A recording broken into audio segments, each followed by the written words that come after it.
So ரீசெண்டாக ஒரு book படிக்கும்போது ஒரு ஒண்டர்ஃபுல்லான ஸ்டோரி இருந்துச்சு. ஸோ என்ன ஸ்டோரி அப்படின்னா, ஒரு ஆஃப்ரிக்காவில் ஒரு அழகான கிராமத்தில் வந்து ஒரு விவசாயி ஒருத்தர் பிறக்கிறாரு.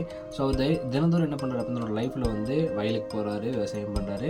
ரொம்ப ஃபுல்ஃபில்லோட மன நிம்மதியோட என்ன பண்ணுறாரு அப்படின்னா, எவரிடே தூங்க போகும்போது தூங்க போயிட்டுருக்காரு.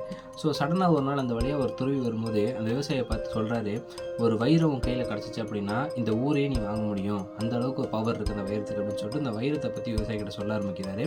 இவ்வளோ நாள் ஃபுல்ஃபில்மெண்ட்டோட என்ஜாய்மெண்ட்டோட லைஃப்பில் வந்து எந்த கவலையுமே இல்லாமல் தூங்கின அந்த விவசாயி அந்த ஞானி சொன்ன ஒரு வார்த்தையை கேட்டு அன்னைக்கு நைட்டு முழுவதும் ஒரு தூக்கமே வரல. அடுத்த நாள் அந்த விவசாயி என்ன பண்ணுறாருன்னா, தங்கிட்ட இருக்க மொத்த நிலத்தையும் கொண்டு போய் விற்றுட்டு அதுலேருந்து கிடைக்கக்கூடிய கொஞ்சம் பணத்தை எடுத்துகிட்டு ஆஃப்ரிக்கா முழுவதும் எங்கே வைரம் கிடைக்கும் அப்படின்னு தேட முடிக்கிறாரு. அவருக்கு கிடைச்சது என்னமோ ஏமாற்றம் தான். ஸோ அதே மாதிரி ஐரோப்பா கண்டத்துக்கு போகிறாரு, அங்கேயும் அவருக்கு வைரம் கிடைக்கல, அங்கேயும் அவருக்கு ஏமாற்றம் மட்டும் தான் கிடைக்கிது.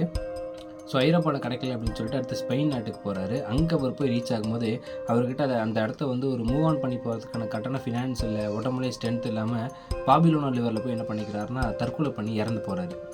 So again come to the story.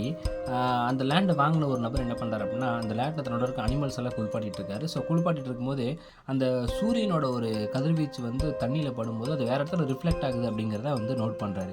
So அதை நோட் பண்ணிவிட்டு அது எங்கே போய் ரிஃப்ளெக்ட் ஆகுது அப்படின்னு வாட்ச் பண்ணும்போது அங்கே ஒரு பெரிய கல் இருக்குது, ரொம்ப பிரைட்டாக இருக்குது.